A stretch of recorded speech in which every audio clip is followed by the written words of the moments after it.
Hello, everyone. My name is Pam Yankee-Love, and I'm the Director of Research at the University of Louisville Trager Institute. And in partnership with the Kentucky Coalition for Healthy Communities, we bring to you Project ECHO, Care of Older Adults. And we are glad you are here with us today.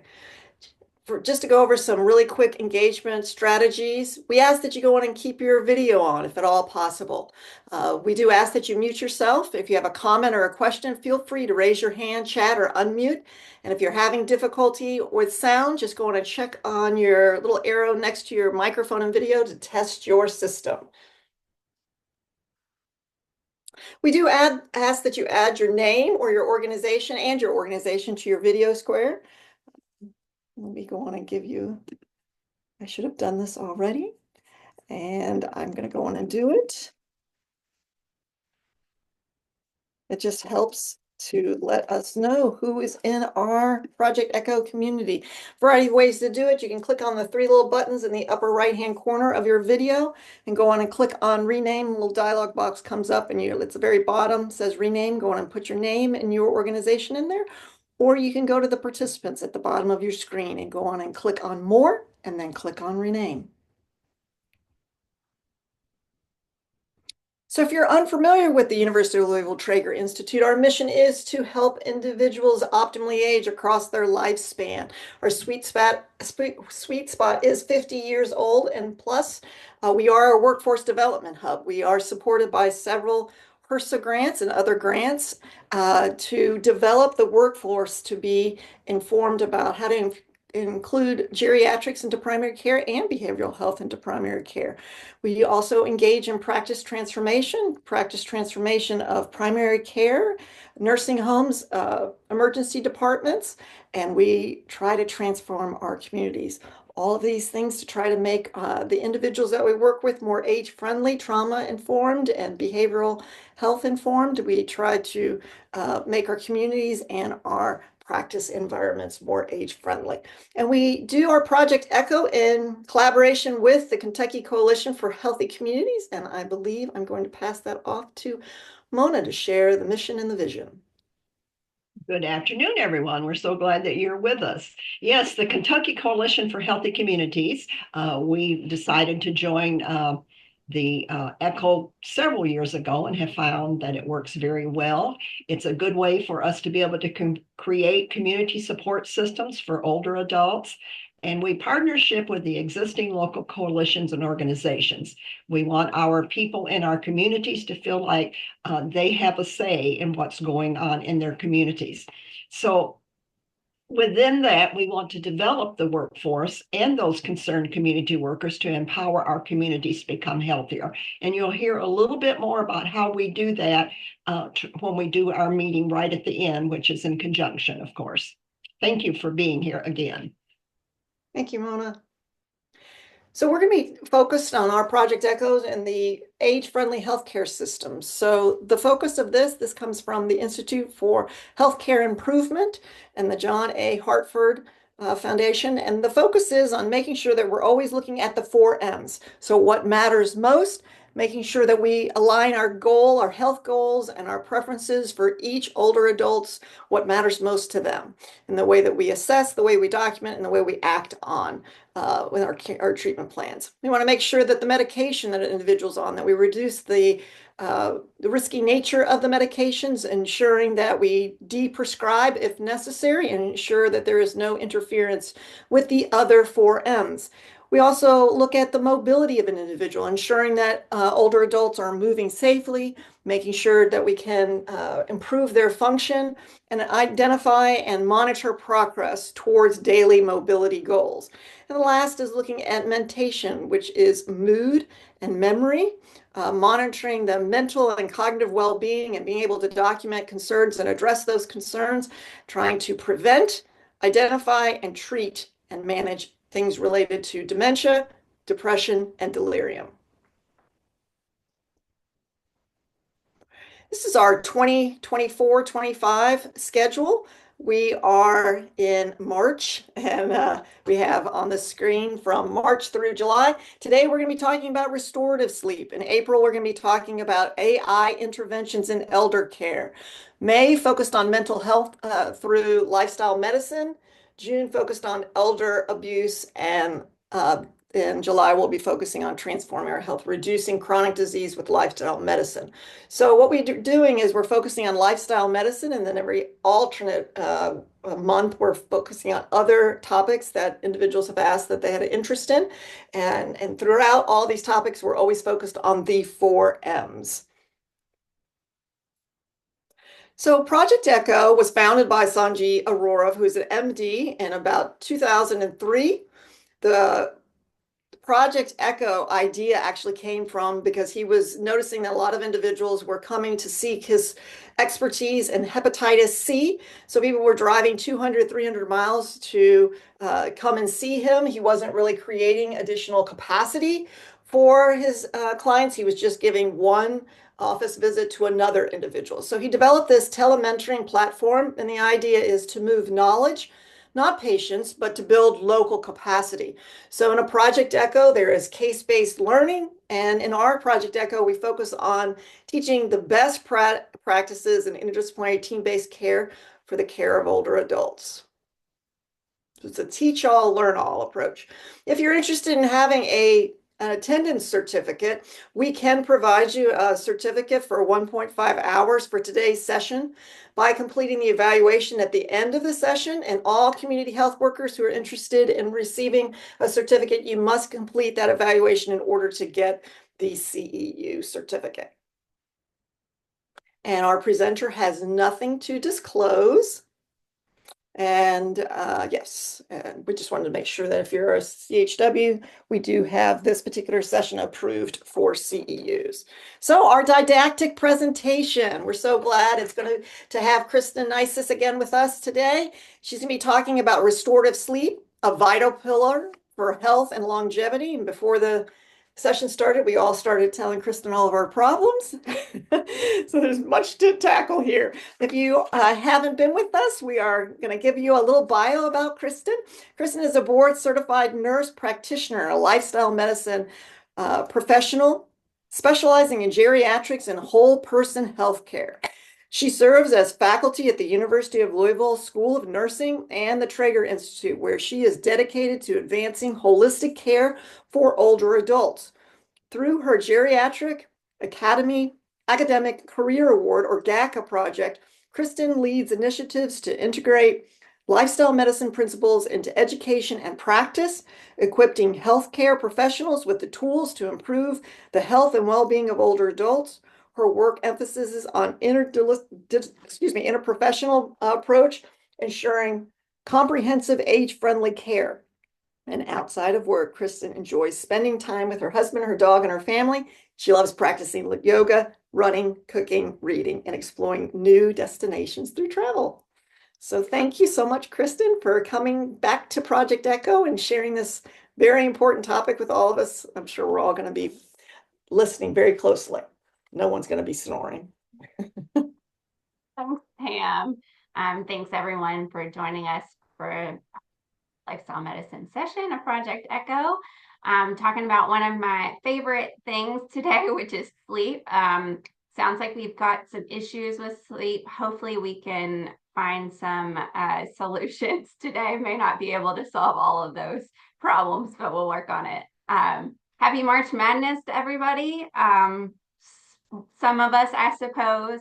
Hopefully I don't get fired for wearing blue today, but and then also Happy Sleep Awareness Month. It's a great time to learn about the benefits of sleep, and that's what we're going to talk about today, about the role of sleep in maintaining overall health, particularly in older adults.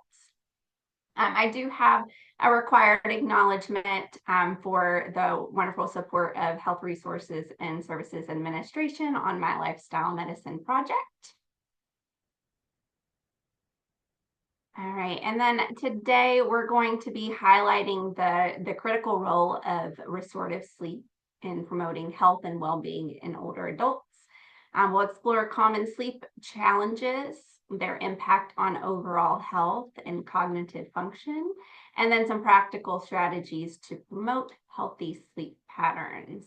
Hopefully you'll gain some insights into age-friendly and dementia-friendly approaches to optimize sleep hygiene and improve outcomes for our older adults. All right, what is the role of sleep in health and well-being? So first I'll start out by saying that most older adults need 7 to 9 hours of sleep each night. Some organizations say 7 to 8, so we're in that range of 7 to 9. And sleep is really like the brain's housekeeper. It's when the brain clears out toxins and cells are repaired. And it takes getting to a certain level of sleep, where a certain quality of sleep, where those processes can take place. It's also essential for memory consolidation, processing, cognitive processing, and emotional regulation. It reduces our risk of chronic disease, and you can see a whole host of other benefits of sleep. It's great for our immune system, our creativity, and just better brain function. And so on the other hand, what are the consequences of poor sleep? There are a lot of consequences. Poor sleep can lead to short-term memory problems, increase the risk of long-term cognitive decline and dementia.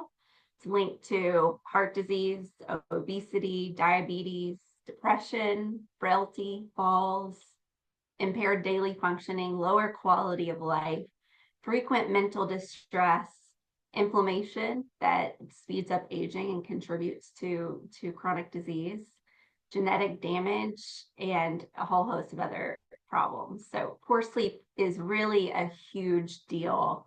And there are some studies that show that just one night of 4 hours sleep can cause genetic damage in older adults. So it really shows us how important every night of quality restorative sleep, how important that is for our health. We were talking before everybody jumped on about I take sleep very seriously, and we were talking about how it really impacts our mood. If we get one night of poor sleep. And so here we can see not only mood, but many other chronic diseases, a lot of chronic diseases that lead to death too. So older adults often experience changes in their sleep patterns. Many go to bed earlier and they wake up earlier than when they were younger. So understanding some of the changes that can help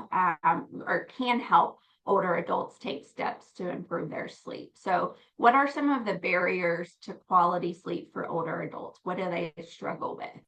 Number one is health conditions. So pain, illness, discomfort, all of these can make it tough to fall asleep or to stay asleep. And then medications. There's certain medications that can cause wakefulness or frequent nighttime awakenings. Then they can experience changes in sleep quality. So deep sleep decreases with age, and that deep sleep is where those restorative processes happen, where that housekeeping goes on. So this leads to lighter sleep and then more awakenings during the night. And then many have personal obligations, so providing care to others or other responsibilities that may prevent adequate rest. And then many older adults are working and have irregular work schedules that can disrupt their circadian rhythms, their sleep rhythms. And then, like we've mentioned, frequent nighttime awakenings due to things like bladder issues, pain, etc. And then social and environmental changes. So retirement, loss of a spouse, reduced daily activity, and then changes in living situations like moving into assisted living. It can really negatively impact their sleep or being hospitalized.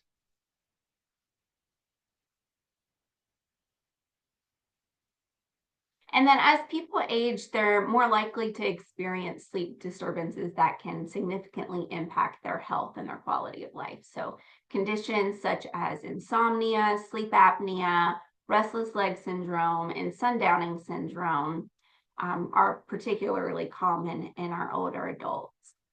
Over 50% of older adults have a sleep disorder, and many are not diagnosed. So just to review some of these common sleep disorders, start with insomnia.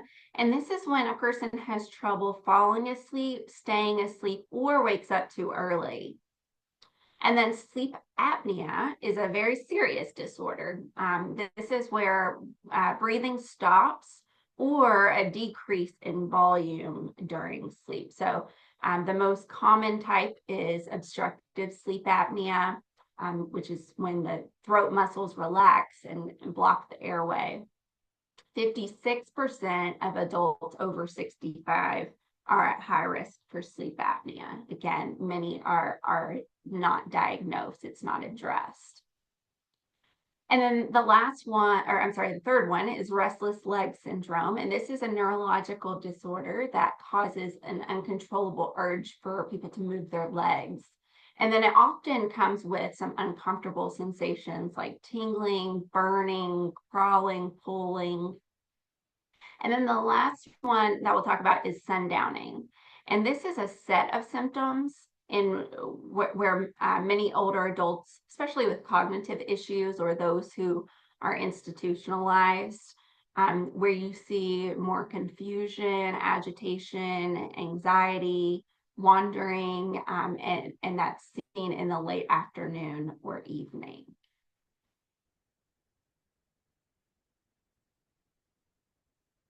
So accurate sleep assessment is essential for identifying the underlying sleep problems and then being able to develop some effective interventions for them.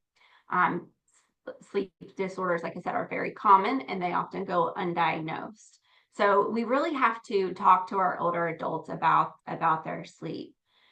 We should ask them about their sleep habits and routines and look for those common factors that impact sleep. So are you a night owl? Do you get up at night frequently to urinate? Do you eat late at night? Do you use your phone in bed? Do you have an inconsistent sleep schedule? Some of those questions that address some of the things that impact sleep that they may not even know can impact their sleep. Some people will say, oh, my sleep is great. I get, 8 hours of sleep every night. But for many of them, the quality is not good. They're waking up many times. They're getting very fragmented sleep and not able to get into those deep sleep levels. So asking about their sleeping habits. And then we should also screen them for those underlying sleep disorders that might require further treatment. So there's several validated tools that can help us measure their sleep quality and identify potential sleep disorders. So the first one that I'll mention is the PSQI, the Pittsburgh Sleep Quality Index. And this evaluates their overall sleep quality over the past month. Then the Epworth Sleepiness Scale, and it measures the daytime sleepiness and how likely a person is to fall asleep in everyday situations. The Stop Bang questionnaire helps us screen for obstructive sleep apnea. And then sleep diaries are a great tool to help track bedtime, wake time, naps, and nighttime awakenings so that we're able to see what their schedules are.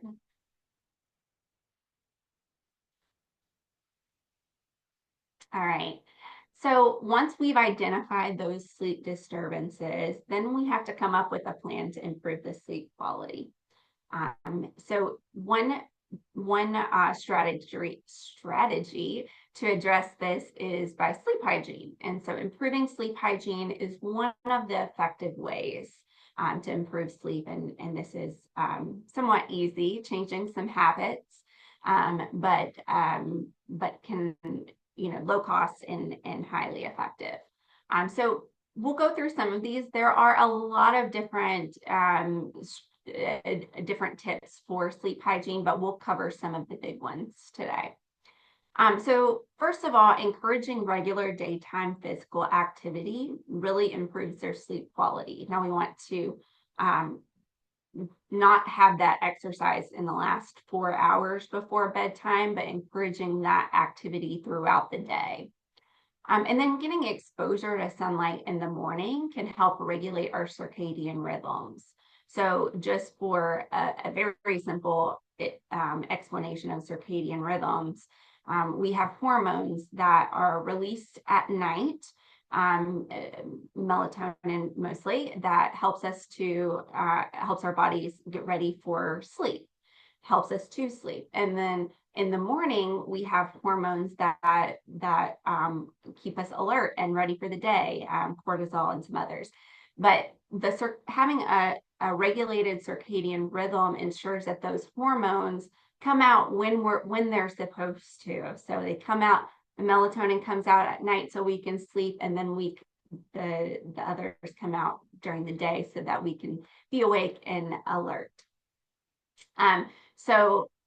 Consistent routines do this as well. So going to bed and waking up at the same time each day, even on weekends, even on vacation, even on holidays, which can be challenging, but that can really help us regulate that circadian rhythm. And then making sure not to eat within a few hours of bedtime. Optimizing our sleeping environment, making sure it's dark, there's no noise disturbances, and that it's a cool temperature. This is where we identified before this session some of those environmental barriers to sleep that some of us experience. And then making sure that we're getting the 7 to 8 or 7 to 9 hours of sleep each night. Younger adults, it's 7 to 9. Like I said, in older adults, some organizations say 7 to 8. And then a big one is avoiding screens at night, at least an hour, preferably 2 hours before bedtime. So we're talking TVs, phones, anything that emits that light. In addition, the TVs and phones can also cause stress and anxiety about what's going on in the world. And so avoiding that stress at night is very helpful too. And then creating bedtime routines can signal to our body again that, okay, it's time to go to bed. It's time to release these hormones that make that happen. And I don't know if Joe will share this today in his case, but he recently shared with me a sleep routine that he was able to create for his client, and really looking at their preferences, what they like to do, what their day looks like. But coming up with a routine, whether it's brushing your teeth and washing your face, or taking a warm bath, reading, drinking a nice cup of herbal tea, but having that routine of that last hour or so can signal to your body that it's time to wind down and be ready to sleep. And then lastly, avoiding fluid intake before bed to reduce those nighttime awakenings, and then avoiding caffeine in the afternoon, and also avoiding alcohol at night, as it can cause fragmented sleep. I think you mentioned before the session too, it can make you feel sleepy for bed, but it can really impact your quality of sleep and cause fragmented sleep. So not a great option to help you sleep. All right, and then the next strategy that we'll talk about is cognitive behavioral therapy for insomnia. So CBTI combines cognitive therapy, which helps to identify and kind of replace those dysfunctional beliefs regarding sleep. So it combines that cognitive therapy with stimulus control, which includes a lot of those sleep hygiene practices that we talked about, with relaxation training. And cognitive behavioral therapy for insomnia is the gold standard treatment for chronic insomnia. And it's very effective, with a 70 to 80% success rate in improving sleep.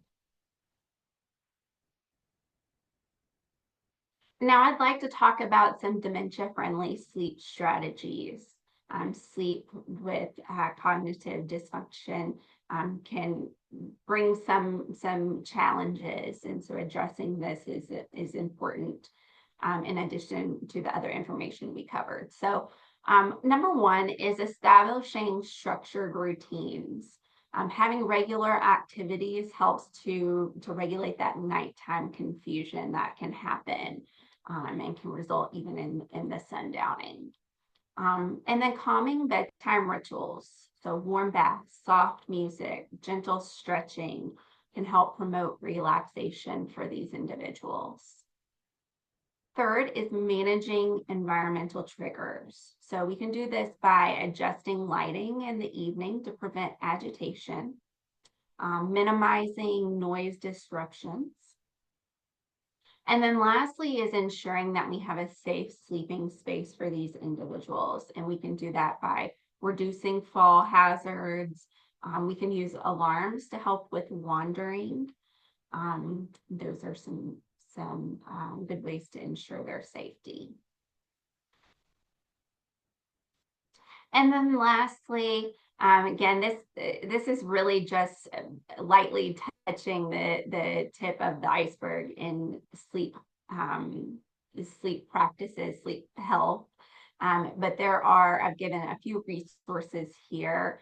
In addition to those validated assessment tools, these are hyperlinked if anybody would like this presentation.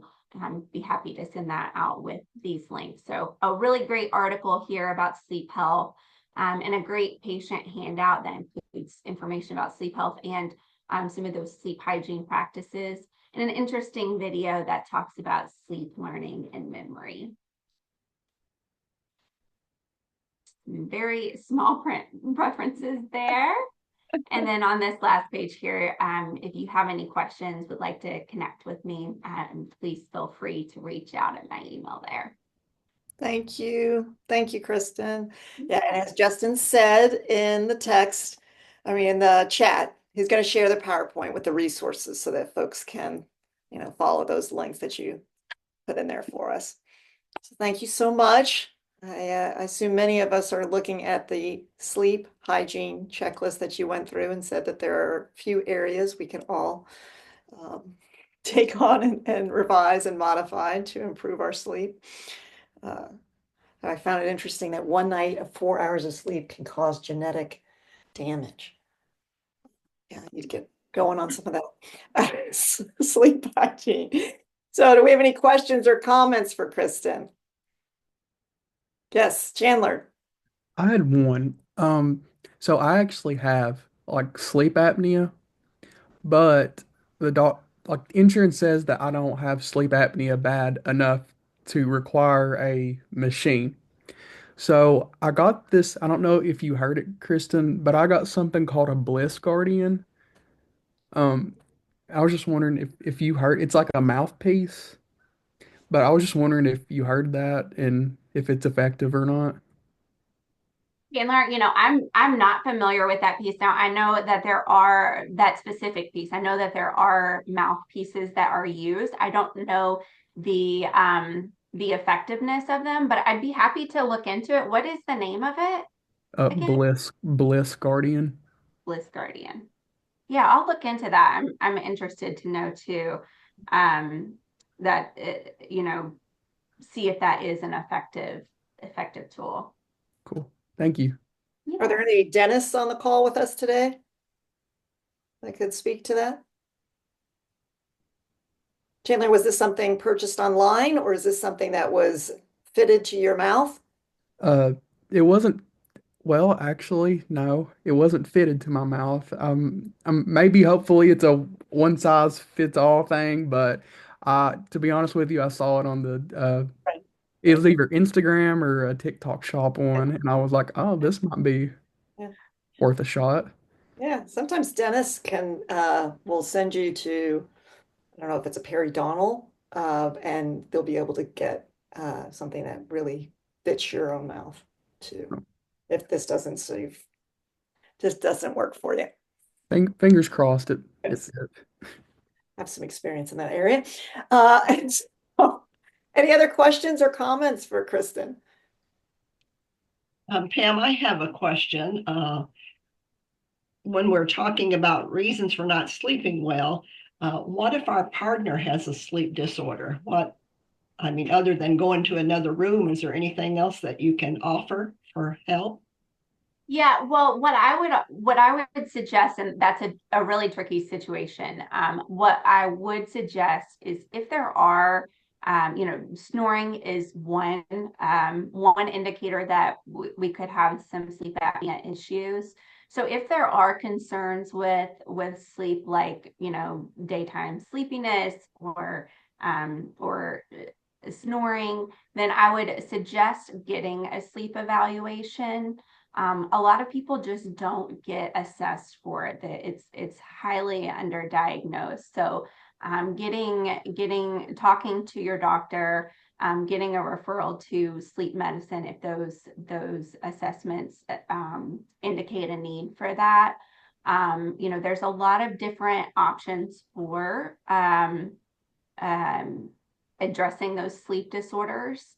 So I think first step is really just having a conversation with your doctor, getting assessed and looking at what your options are, rather than, just having to sleep in separate bedrooms. I have to sometimes wake my husband up when he's lying on his back, say, hey, roll over. Doesn't fix it for everyone, but yeah, definitely getting assessed for sleep disorders. But I'm referring to someone who has already been put on a machine and has restless leg. The partner, maybe they need to be checked to see why they're not sleeping deep enough that they can handle that. But I kind of have a problem with that. So I'm just wondering, because I know we were jokingly talking about it earlier, but really I think it's a real problem for some partners, and we probably need to learn how to be able to talk to our partners about these kind of things. Yeah, and that very well may be that partner would need an assessment too. It may even be that their symptoms aren't being managed well too. So may even need a reassessment on their current conditions.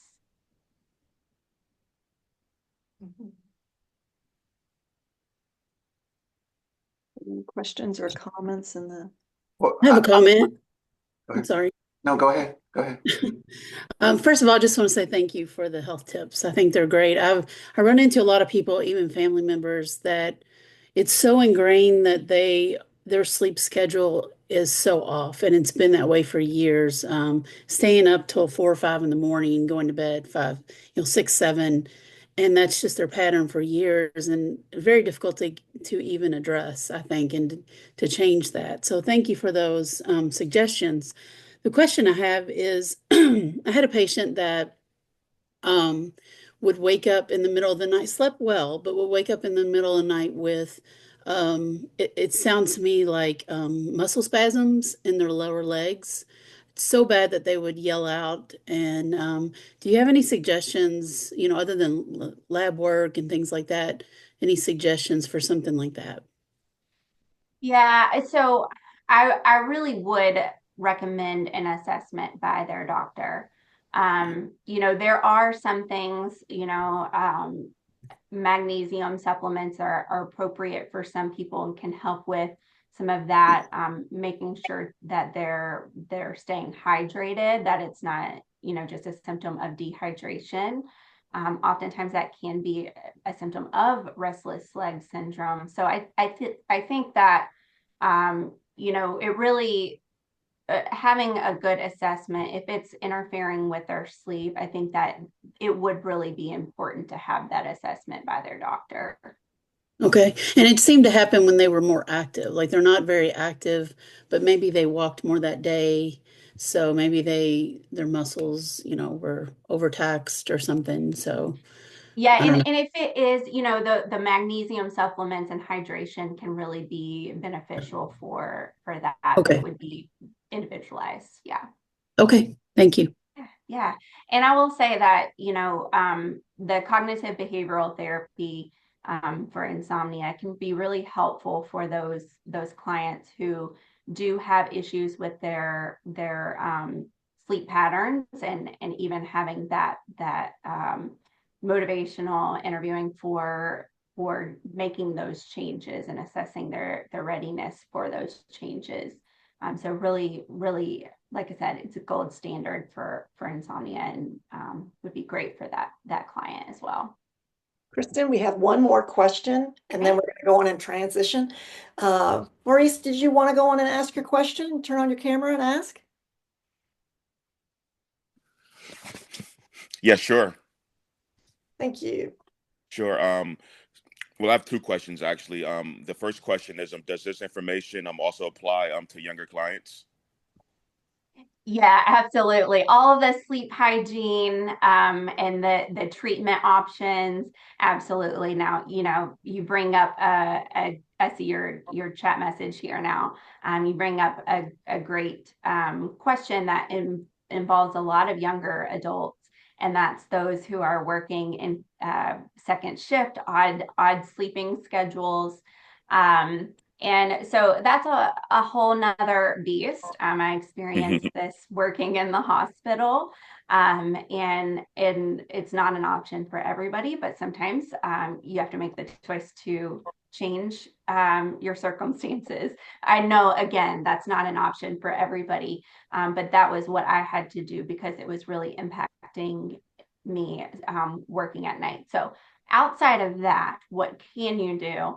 I think one of the important things is making sure that you're sticking to a schedule, and also making sure that you have those in your environment controlled. So using the blackout curtains, using there's a lot more noise disturbances during the day, people mowing and knocking on the door, and so being able to mask that noise, that's really helpful.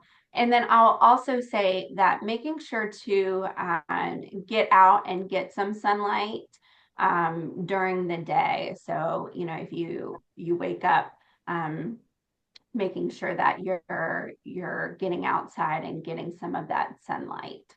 You can also use light therapy. So that's another evidence-based practice or option for treating insomnia in those crazy shifts. So using, if you're waking up at a time where it's dark out, you can use some bright light therapy to help.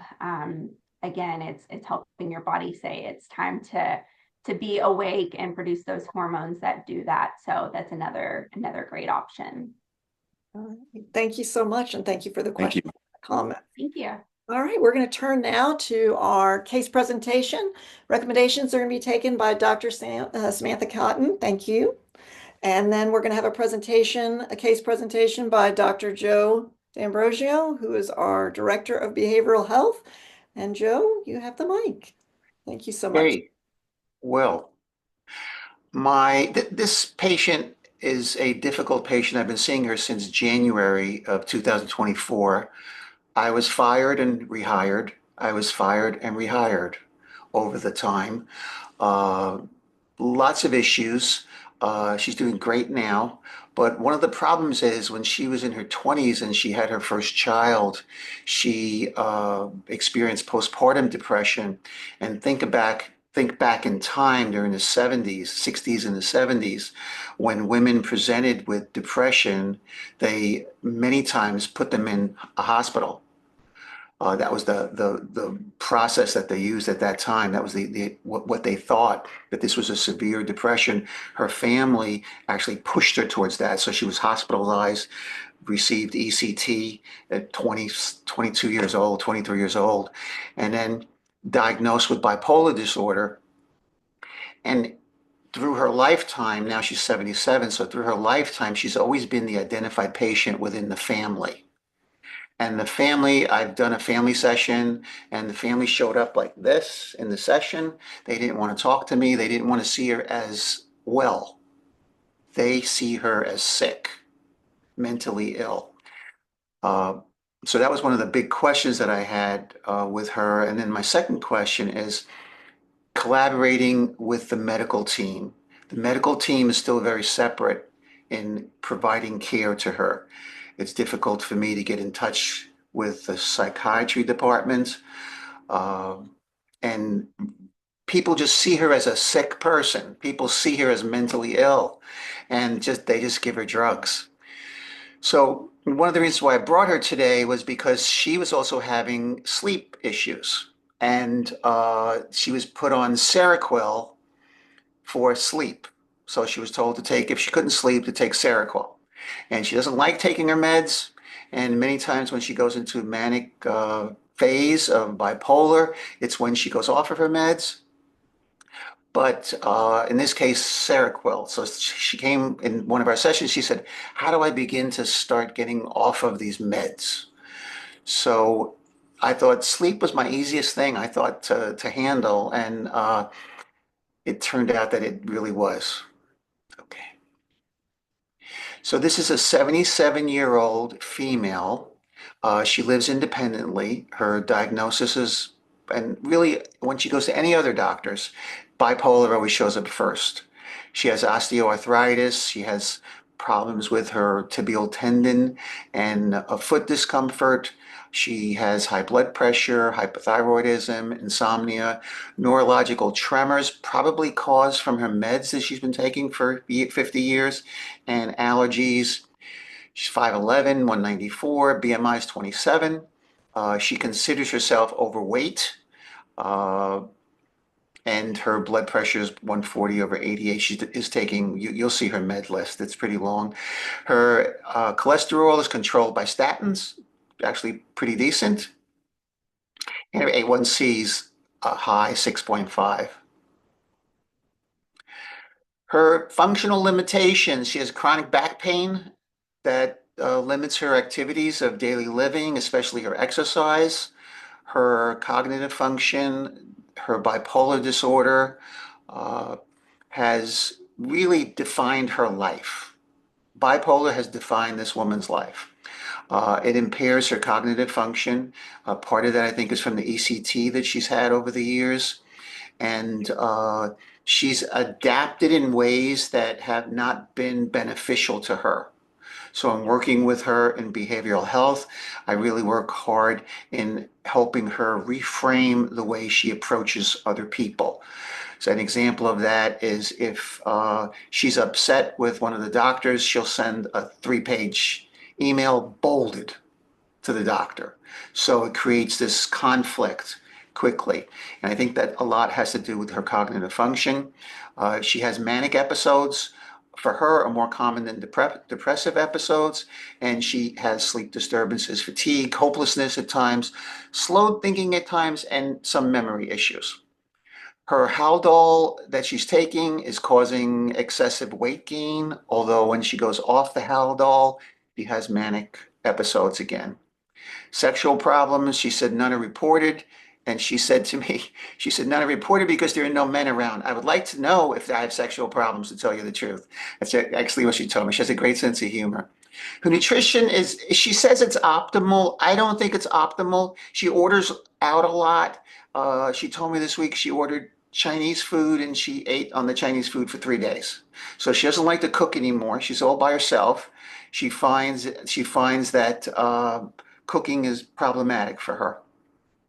But she considers herself eating optimally. She's educated. She has a master's degree. She does have advanced directive. She really advocates well for herself. She has advanced directive. She has a power of attorney. Transportation unlimited, depends on friends, Uber. Her family controls her money. And she does have sufficient funds to support herself through the family, but it's a problem because when she wants something, she always has to prove that she's not manic and just ordering something. So we had some of the students in order for her to get a new phone, she had a flip phone. In order for her to get an iPhone, we had the students go out and work with her on how to work an iPhone, basically. And she had to prove to her family that she could operate the iPhone. so that family connection's real tenuous. Let's see, behavioral health, including mental illness. She's diagnosed with bipolar after the birth of her firstborn. She received the ECT treatments, as I said.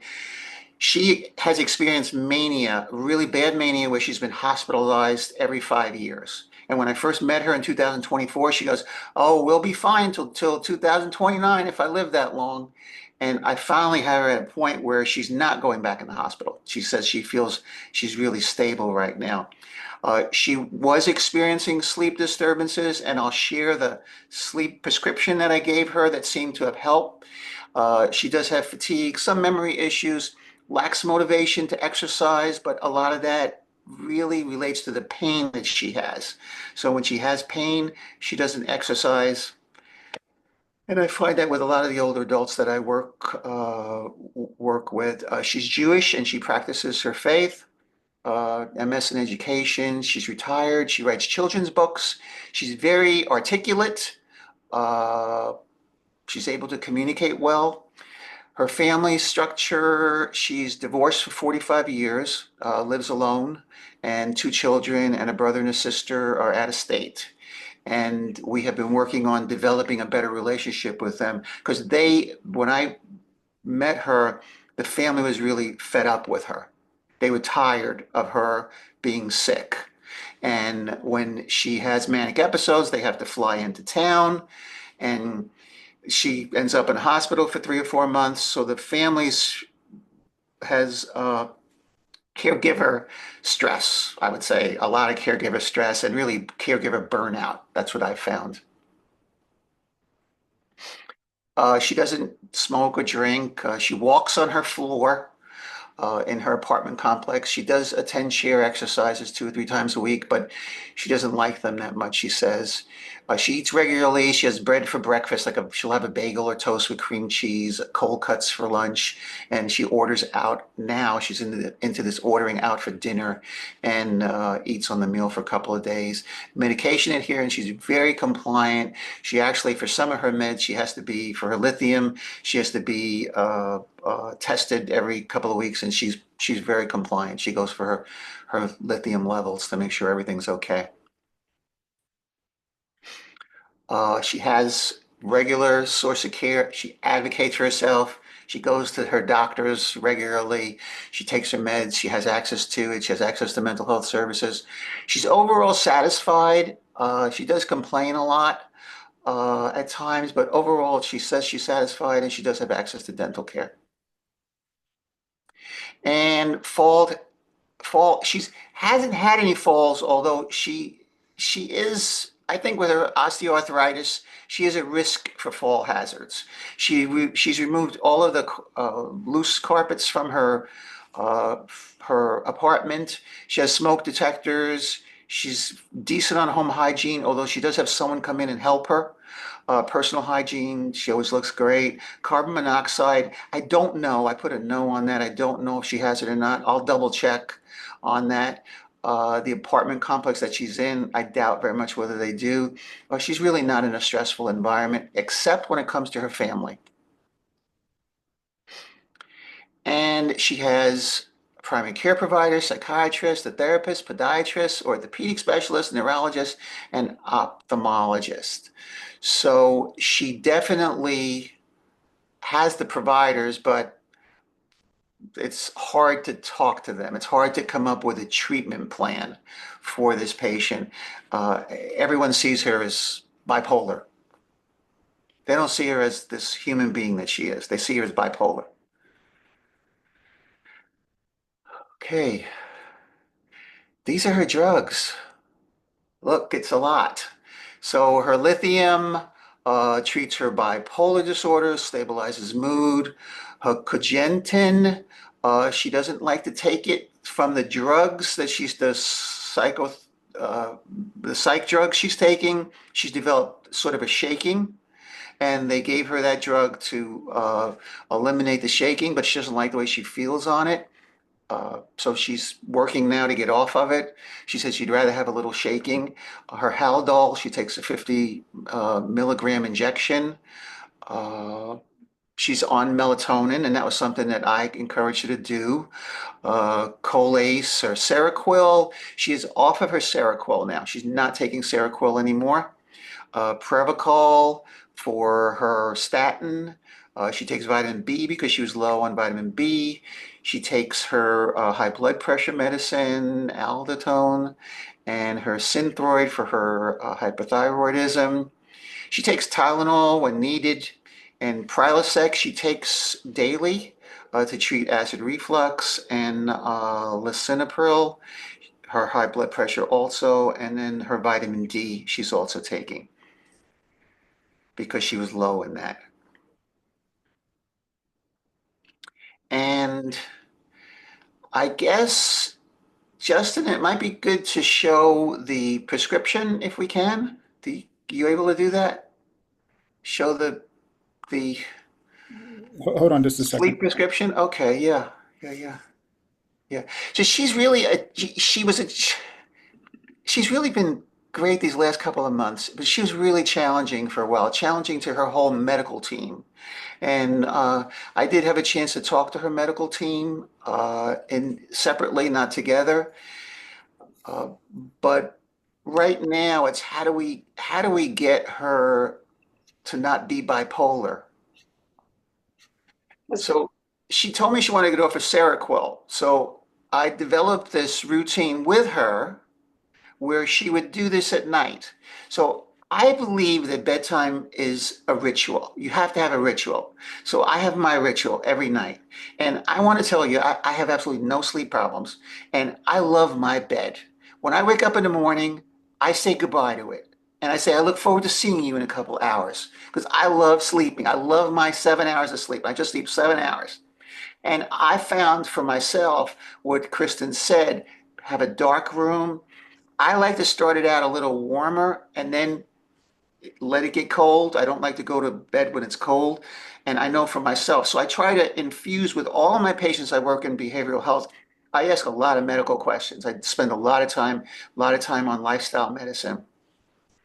And when I spoke with this patient, I said, all right, let's talk about what you do. So what she did was she would stay on her phone or she would watch old series on TV and then fall asleep with the TV in her room. So we got her to think of bedtime as a ritual. So she starts her wind down routine around 9:30. And then I really encourage her to enter her bedroom as a temple. And she laughs at this all the time when she talks to me. Because I said, think of your bedroom as a temple. So you go in, you treat it like you're walking into a temple. It's a sacred space. Some of my patients light a candle. I sometimes light a candle. Sometimes I'll put incense on. Just really make it nice and quiet. And then for her, she liked to apply her lotion. A couple of minutes of gratitude practice. Then she would floss her teeth. She likes to do a to-do list for tomorrow. Then a little mindfulness or deep breathing, some soothing sounds. She listens to some music, and then she prepares for bed, adjusting the lights and settling into bed, and then turning the lights off. And sometimes doing her breathing. One of the things that she finds helpful is just following the breath in and out. She doesn't really hear anything. If she has affirmations, if she's not feeling safe, she could say, I am safe. My mind and body are calm. And then she'll do this the ending part. She likes to do her breathing at night. So she started this. She told me, she goes, I don't know if this is going to work, Dr. Joe, but I'll give it a try. And then she said, well, I'm not going to take the Seroquel and see how I do. I said, all right, let's give it a try. But she is taking melatonin. And she finds that after a week of this, she says it's working. I'm gonna DC the Seroquel. So she hasn't been taking it, and so far this has been going on for about a month and a half that she hasn't taken any of the Seroquel, just taking her melatonin and looking at nighttime as a ritual. So, thoughts on how I can help this woman not be bipolar? So Sorry, I was going to ask a question real quick. So, Joe, when you say that, I'm wondering, like, is it's this perception, right, that everyone only views her as that condition? That's Is that correct. what you're saying? You Yes. know, I've worked with people in similar situations, where, that type of diagnosis just takes over everything about their life, which is so unfortunate, right, for them, because that sometimes that makes them worse in many situations. So I'm wondering if you could work with her, like, because you can't control other people, right, and how they view you, but maybe working with her from like not, I don't want to call it self-esteem kind of standpoint, but how she identifies herself, and helping her to understand that that is the most important thing, might be something that's helpful for her, and having her do some sort of affirmation to sort of do that. And maybe that's something that you could incorporate into her, to that gratitude piece that's Yeah. part of the prescription. Maybe something related to that might be helpful. Okay. That's a good idea. All right. Yeah. And the idea that recovery is possible.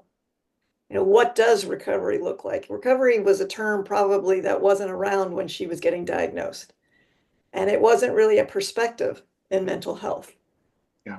Well, And yeah, and Pam, it's unfortunate when her psychiatrist told her, you will be on meds the rest of your life. You are mentally ill. Just accept it. but you can be on meds and be in recovery. Exactly. Exactly. You could. Yeah, Exactly. you're And sure. And I think Coping. Yeah, you can be coping with your life, and clearly there's lots of things that are demonstrating resilience there. And she may not be able to get her family to see her. Does she have, I noticed there, I may have missed this, Joe. Was there any conversation about friend group that she sees does her? have she does have friends.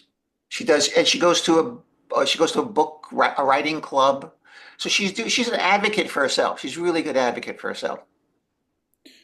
Joe, I'm wondering if she's ever tried you said she has back pain, and does that affect her mobility and her ability to be engaged? Has she considered physical therapy or anything like that? So she's been to physical therapy also. I forgot to put that down. She has been to physical therapy. Yes.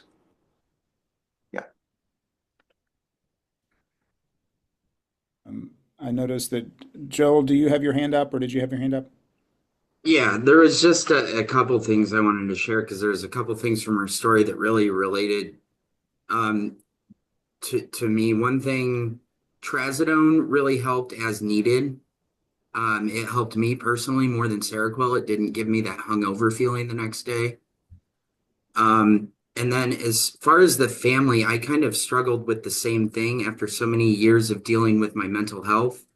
Kind of realizing how my family would view me again as what really helped me with that is looking into feminist theory and examining like how I view my role in the family dynamic and why that's so important to me and why that was causing me so much distress, on how they view me. That's just something that helped me a lot to kind of reframe that thinking. Yeah. She may enjoy that. Yeah, she may enjoy that, Joel. Good. All right. There's also a few comments. Laura Stebbins, would you like to jump on and say something? There's Laura. I thought. Laura indicated sometimes if conditions are chronic, people may need episodes of physical therapy to continue programming, but glad to hear that she's at least tried it, and thank you for that. Let's see. Rita indicated, is acupuncture an option? He doesn't have enough. Her family won't pay for, I recommended it. Her family won't pay for acupuncture. They don't believe in it. Okay. NAMI, Jamie indicated that NAMI has a great support network. Has she ever participated in NAMI or the No, I family? don't think so. No, no. Do you think that some of this also might be aging and not understanding, like it's the mental health plus it's the aging idea that we got to take care of mom instead of recognizing there's dignity of risk and independence and as a human who can make their own decisions and Yeah, I think the problem is they've been taking care of her all of their lives. So the kids actually, when she had two children, and after the second child, the husband took the kids away from her. because they didn't want the kids to be around a mentally ill person. So yeah, pretty tough. Yeah. And I think you're Go ahead, saying Jen. stigma, like just the idea of this within their family, like it sounds like that has played a huge part. I don't know if do you have the opportunity, you mentioned that you did a family meeting or something like that at the beginning. Maybe doing a lot more education with the family, So right? yes, so I did one session and it didn't go well. And what we're doing now is really working on her reorienting herself to her family, not sending the emails in all caps, not calling 3 times a week, not act, she's so used to being manic that she acts manic. She did it with me for a long time. So now I've been seeing her, I work with bipolar patients all the time. I tell them there's these 3 layers. You're up here and nobody likes you up here. Just stay in the middle. Just don't go down here in the bottom. So I think she got that, and now she's been staying right in the middle. So I said, let's give it some time. So I'm going to wait until the summer and then maybe call another family meeting. But they came in hostile towards me Good during the meeting. afternoon. I have a question. Yeah. You say her family manages her money, and that's a contentious issue. I'm wondering if a private guardianship service managing her finances might be a good step towards her feeling like she has a little more control. Yeah, that's a good idea, Brenda. I mentioned it to her once, and she said, "Oh, I don't want to hurt my family anymore." So she has that push-pull with them.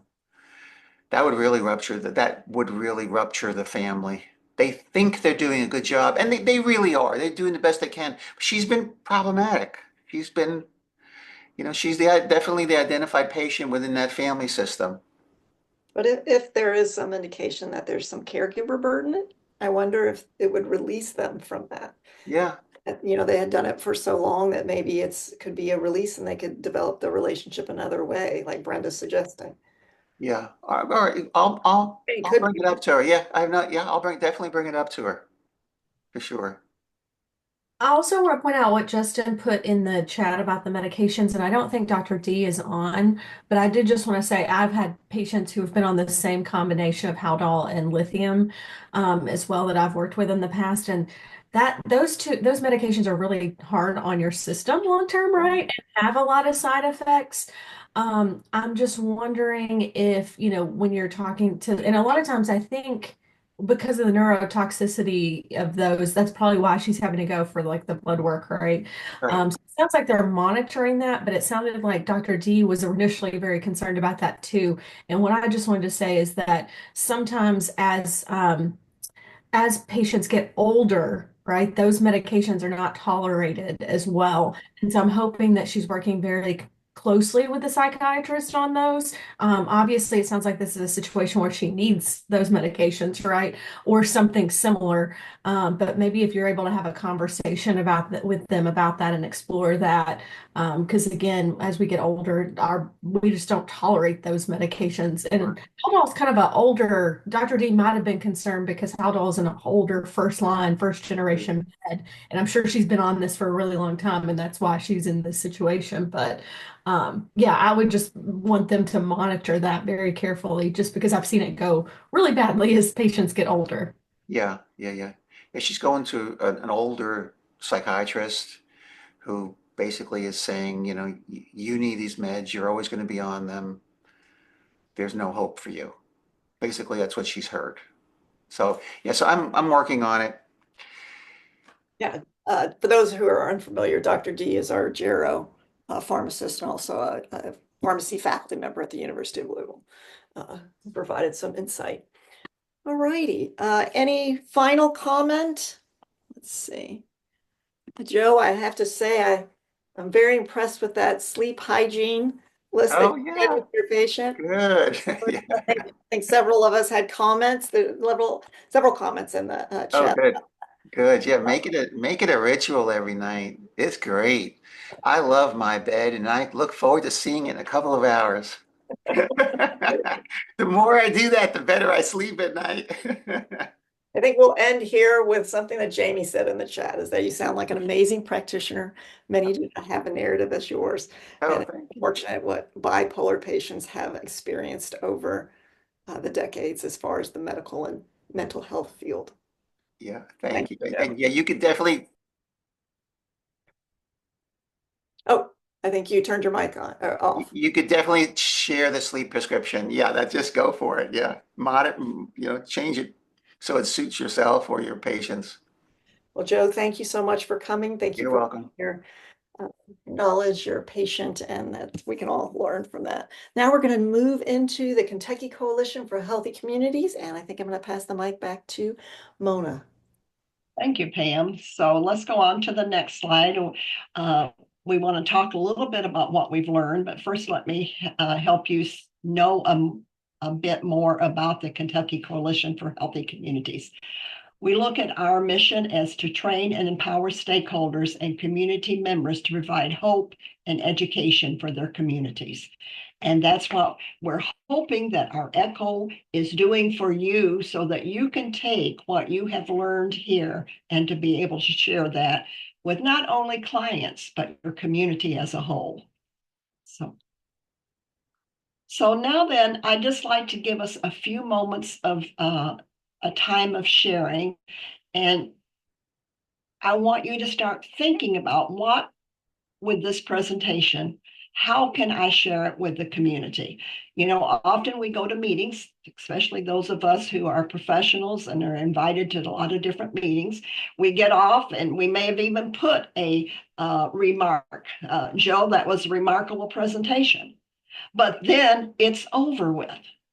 We never think about it again. I feel like when we do that, we have failed miserably. So what I want you to do now is just to take a moment and think about something that you learned today, and how can you share this information with the community that you live in, play in, work in. You can just unmute yourself or put your hand up. I'm going to sit down with my wife tonight about 8 o'clock and show her the recording of Kristen's presentation and be like, okay, so this is the new marching orders moving forward. So good luck with that, with the marching orders. A nice Friday night activity.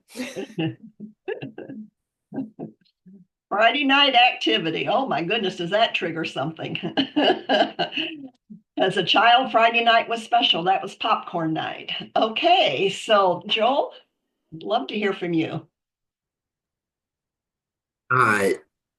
Yeah, the sleep hygiene, the sleep list that Dr. Joe shared, that was just so important to me. And I'm in a community with a lot of veterans and first responders, people that are in recovery, and sleep is a common issue. And so I need to reshare the importance of sleep hygiene with my group. Yes, yes. And I really agree. And Joel, I think that those who have jobs that sleep is broken up, like your EMS workers and those kind of things, they really have to be intentional. And, unfortunately, if we don't get proper rest in time, it affects our mental health and creates depression and all kinds of things. And so we really want to work with those folks. Some of my studies have showed that the night shift workers, the third shift workers, and those kind of things have a higher incident of chronic diseases. Diabetes, very often hard to control when you're working those kind of shifts. And so, we need to be able to help those folks. And that's really going to be difficult. Anyone else? And somebody will help me keep up with chat, because as you know, my vision won't allow me to read that. We are doing okay in chat. I don't see anything that needs attention at this time. Okay, anyone else like to share?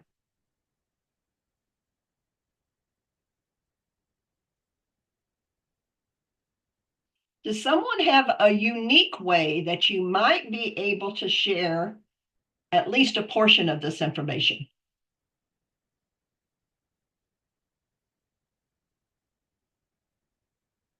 Yeah, I could see myself using the sleep prescription with patients, and maybe even using it as like a collaborative exercise to try to kind of engage them more in that topic.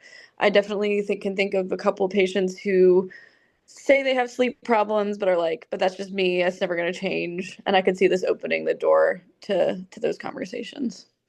Yes, exactly, Alex. And I hope that we can do that with some of our family members and colleagues. We have to be careful how we approach it.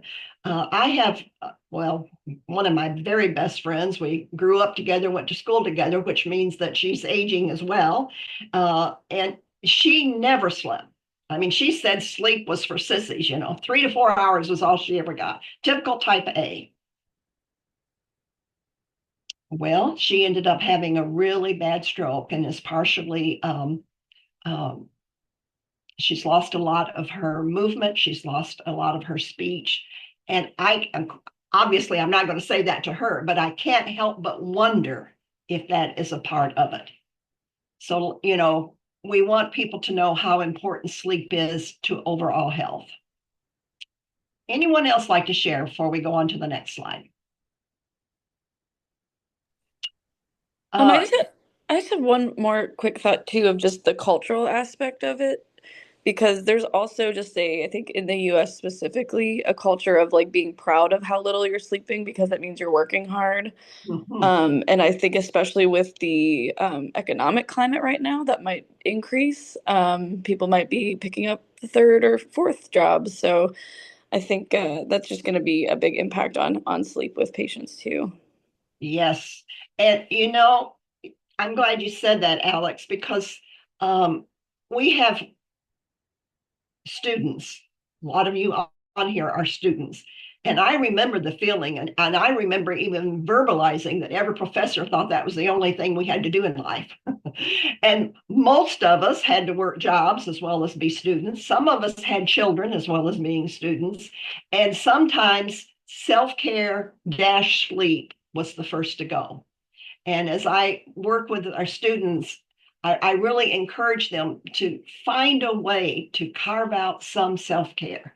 It may not be all that you need or even all that you desire, but get in 5 or 10 minutes anytime you can. You are worth it. And then, of course, start working on the sleep the best you can. Okay, so let's go on to the next one. This is what we call our community conversation. And if any of you have any events in your community that you would like to share right now, we would love to hear about those. Also, if you have some concerns in your community, feel free to share those and we will talk them out with you.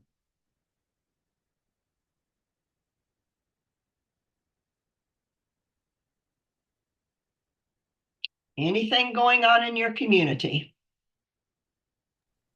Yeah, I am a part of an organization that is working on a thing called Solidarity City for Louisville. It's addressing trans health in our communities and also just undocumented immigrant populations too. On the 27th, we are trying to get as many people to attend Metro's council meeting. It's a really good opportunity to show up and just show your support if that's something you're interested in. And you can find that info at the DSA Louisville. Okay, and Alex, if you have that information or a flyer that you'd like to send to Justin, he would be glad to send it out when he sends out everything about this meeting. Sure, thank you. And I also would mention as he sends this out, I'm assuming as usual, we'll have our PowerPoint and our recording with it. And if you have some folks that you think might be interested in what you learned today, that would be one good way to be able to share some of the things as well. Okay, anything else that needs to be shared? I would like to encourage any of you who have an event that's coming up in the next month, always send that to Justin a few days before, because if you let him know, he will make sure that it's included within this PowerPoint so that there will be a flyer there for what your event may be.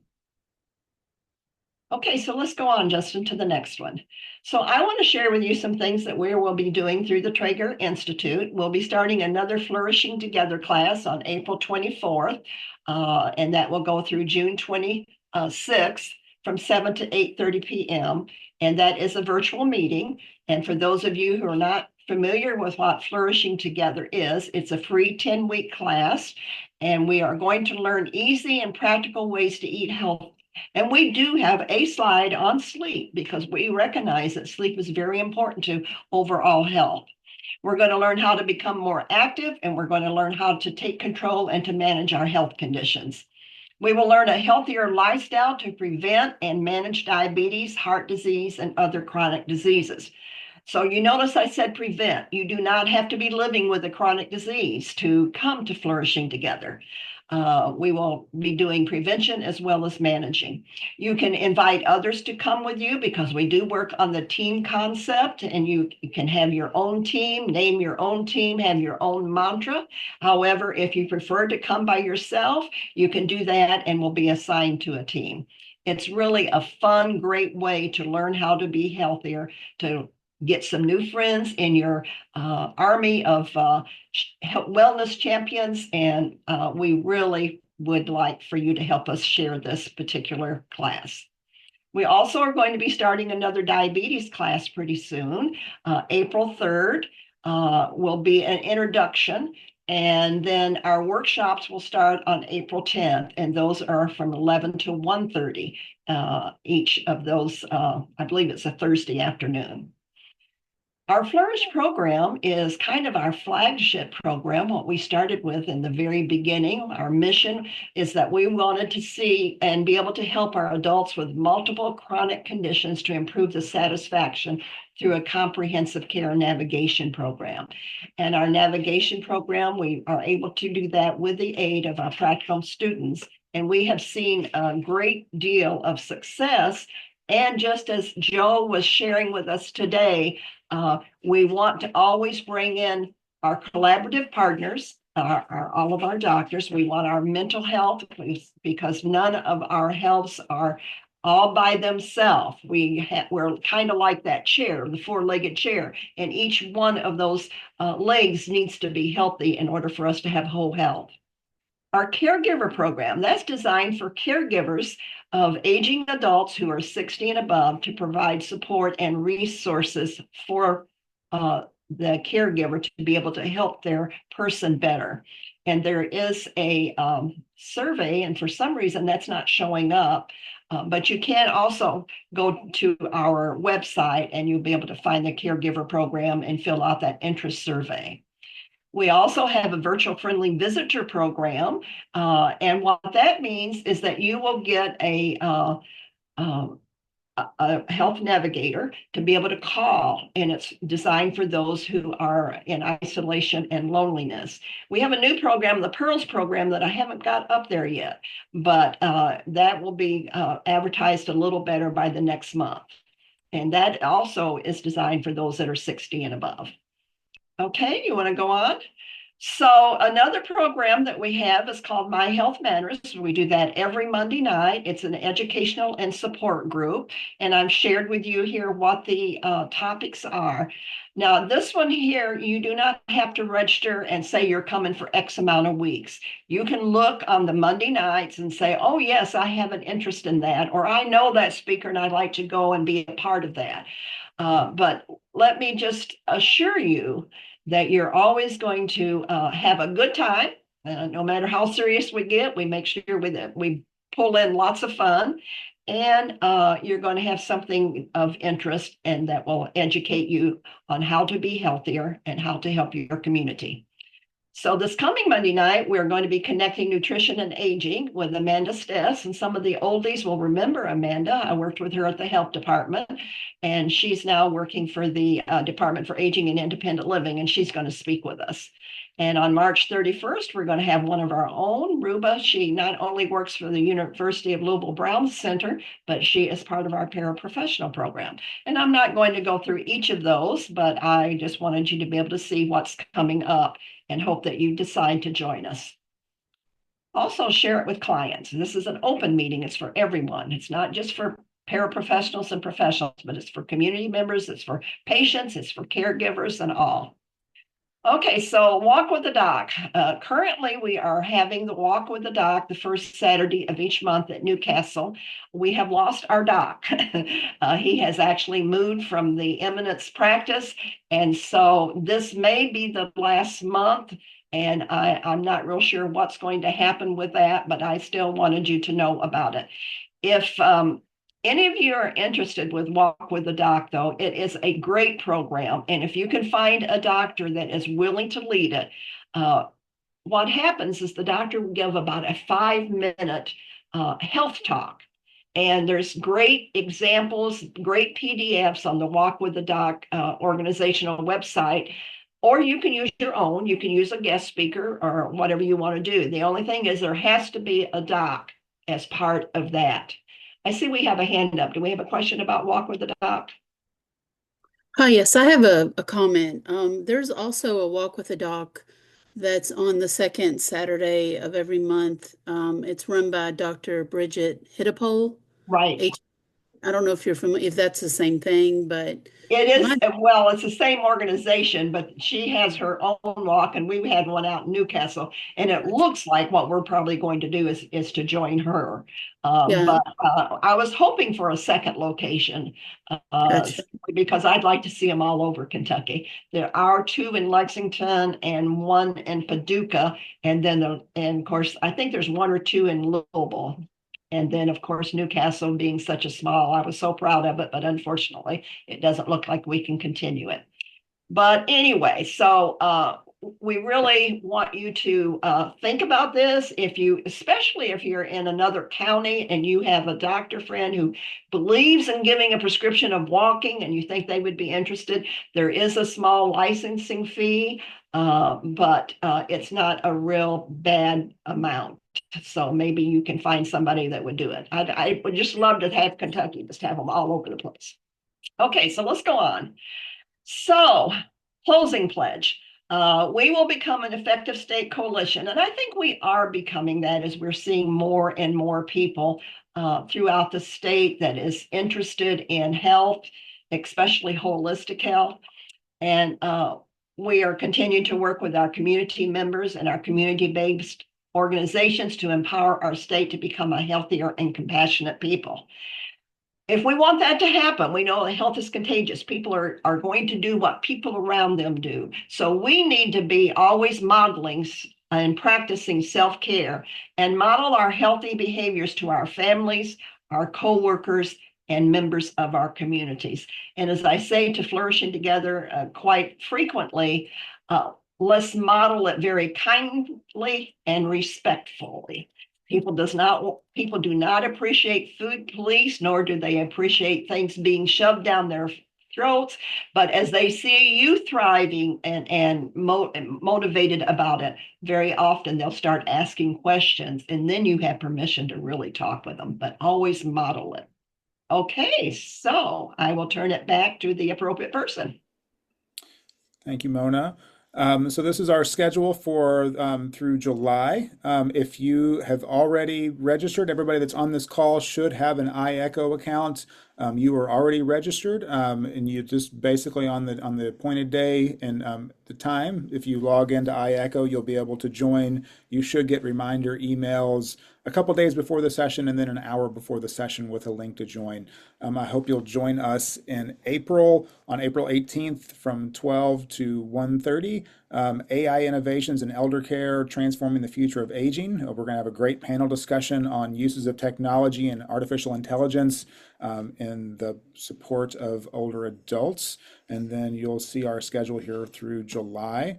Going to invite everyone to please complete this short survey, but remember, if you do want to continue receive continuing education, you must complete an evaluation. So I am going to stop sharing just for a moment so I can get the QR or the link here, but you can use the QR code or you can use the link in the chat, and we invite all of you to please complete the survey. Hope you have a great rest of your week, and we hope to see you next time.